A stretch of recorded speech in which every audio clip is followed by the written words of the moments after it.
Thanks for joining us. I'm going to take you through changing the tether, if you need to, on a GymAware RS unit. So again, your hex key, 4mm hex key, it's located in the service kit at the top. I've got that out and ready. We're going to remove the end cap. We're then going to remove some parts so we can get access to the tether and replace the tether with a new one. Okay, so first things first is just to remove the two bolts holding the end cap on. Okay. Once you get them out, you can slide the end cap cover section off, which exposes the internals. Following that, you can remove the base, so that just clips off. It's a rubberized shock absorbing base, so that clips out of place. Okay, so this then exposes the internal mechanism.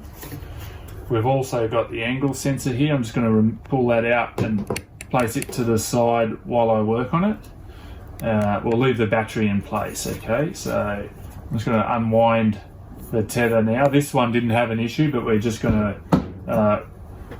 pull that one off and just show you how you would replace it yourselves.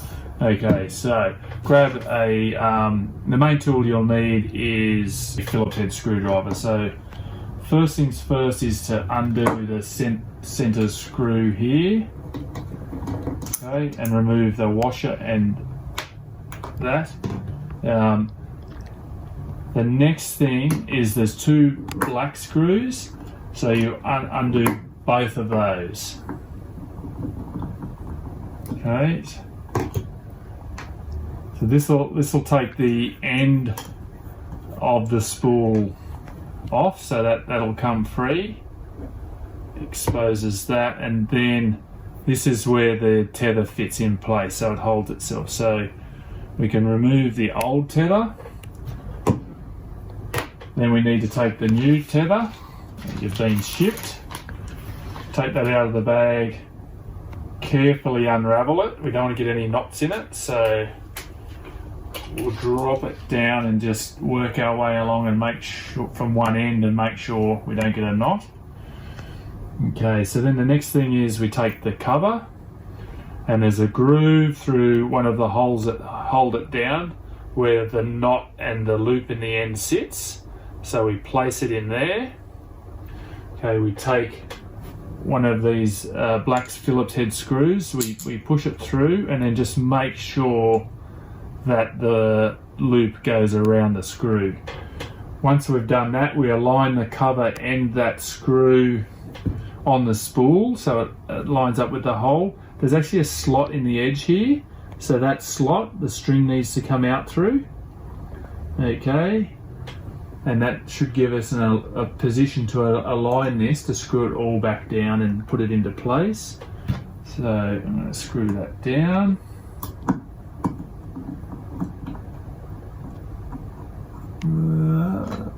There we go. Something's not quite right. Okay, so take two, I'm going to screw that. Okay, so then I'm going to screw that down, make sure the two pins fit, these silver pins fit through the hole. This is lined up with the threaded holes, and the tether itself is coming through the groove in the edge of the spool. Okay, so I'll screw that down. Before I tighten it up, I'll get the second one, put that in the other side. Now just tighten these up. You don't have to put a lot of force onto them, but just nip them up tight. Okay, so we've got our new tether on. We've got a spool here. So we follow the spool around now and start wrapping the tether on.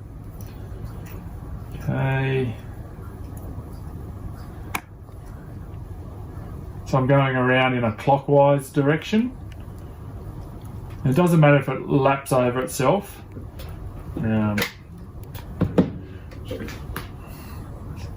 Okay, so then when we get towards the end, we can just sit it to the side, grab the center stop washer, screw that back into place. That one tightened down quite tight, put a bit of muscle into it. Okay, so we've got Now the tether coming around, once we get it all the way around, we want to give it 2 more additional turns around and around to then put some base tension in the system.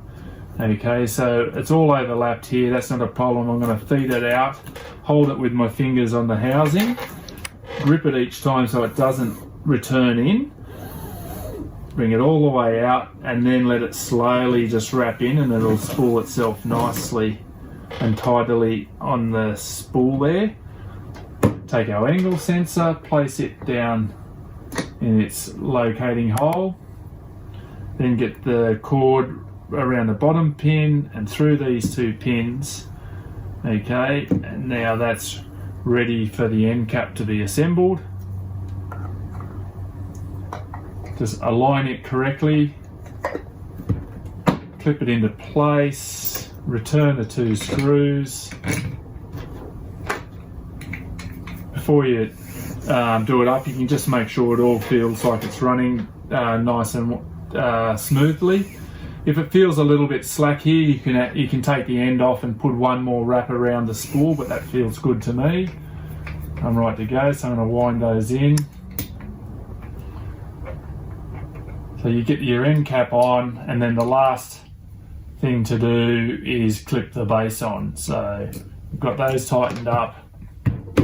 Take the rubberized base, note the big groove section that one edge fits into, come around and then press it into the other groove. And then once you press it in, just make sure you push the ends in so they're not bent out of place. Okay, there you have it. 1 tether replacement. I think anyone can do it. You just need Phillips head screwdriver and the 4mm hex key and a replacement tether, which we can send you, and away you go, back up and running.